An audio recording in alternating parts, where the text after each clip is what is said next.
afternoon, sir. My name is Praful Bele and I am from collegedunia.com. Very warm welcome to you on our interview series that is Thoughts on Education, where we interview various dignitaries such as the owners, directors, and chancellors of various colleges and universities. Before starting the interview, I would request you to kindly give a brief introduction about yourself and then we can proceed ahead with the interview. Sure, my pleasure. Yeah, so my name is Ajit Parulekar. I'm the director of the Goa Institute of Management. This is my 25th year at the Goa Institute. My areas of interest, professional interests, are brand management as well as making health systems more affordable.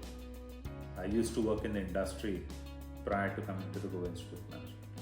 Sir, what leadership style do you think is most effective in a higher education setting?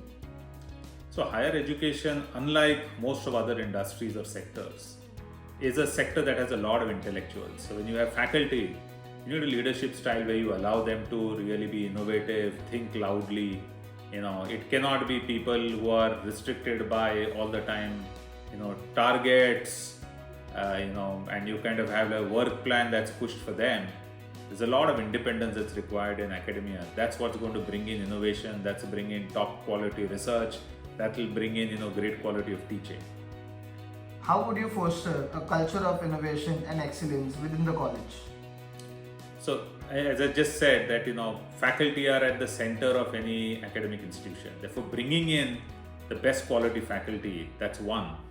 Second thing is making an environment that is conducive for them to become, creative, to be innovative. And what that really means is that you give them a lot more freedom in terms of the time that's available. So they're accountable roughly for around 30% of the time that they spend at the institution. The rest of the 70%, they're doing all creative stuff, designing new courses, talking to industry, attending conferences, traveling internationally, doing their research, talking to their collaborators. And I think that's an important part, and that's how leadership in academia is quite different from what it would be in almost any other sector. How would you ensure academic integrity and maintain high standards? So if you bring in the right set of people, you'll find automatically most of this job gets done. Academic integrity is to do with personal values of individuals and making sure that people whose values align with the institutional values, that makes sense. And an extremely important part here to say is, it's also to do with foundational or founding principles of institutions. So the Goa Institute of Management being completely not for profit, by society, for society, it's always been important to us that ethics, values have been an important part, and therefore not only it is the way that we function, but it is also the kind of people that we look for, both in our faculty, in our staff, as well as in our incoming students. We make sure that an alignment of values is an important part to us. Describe your experience with accreditation and compliances. So I feel that there are two ways of looking at accreditation. One way of looking at accreditation is like getting a stamp, so that you can show to the rest of the world. The other way is looking at accreditation really as a way to enhance your capabilities of the institution, to make sure that you are complying to different kinds of standards in the world. And that's been the approach to us. We think that looking at different accreditation systems. So we look at AACSB, look at AMBA of the UK, we look at BGA, SAQS, as well as the National NBA. And I think each of these make sure that there are particular kind of principles that we are trying to bring into the institution in our journey towards excellence. How would you build and maintain relationships with external stakeholders, including industry partners and alumni? So this is key for any institution. So we cannot, we don't operate in a vacuum. We have to make sure that our students are employable. Our research is something that's going to have application. And whatever work that we do is meaningful to industry, to government, as well as to society. So how do you do that? So there are two ways, as I see, that can do it. One is in everything that we do at GIM, make sure that we have other stakeholders that are involved. So right from our governing board to our academic advisory council, plus for every program that we run, we have a board of studies, and for every center of excellence we have an advisory committee. In all of these, groups that are advisory groups for us, we have representation from, the relevant industry, representation from government, representation from alumni, And I think that's an extremely important part to make sure that whatever we do, there's a connectedness. This is one side. So how we benefit. The second is what is it that we do for all of these stakeholders. So we work very closely with the government of Goa and with the central government in India on variety of issues where we think an academic institution can help. For example, in 11 states in India, we work on the healthcare system. That's part of PMJ. That's Ayushman Bharat.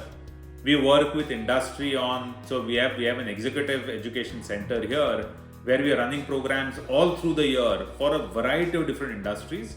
In addition to that, we also run degree granting programs for working executives. So we run currently 2 programs which are almost entirely online programs.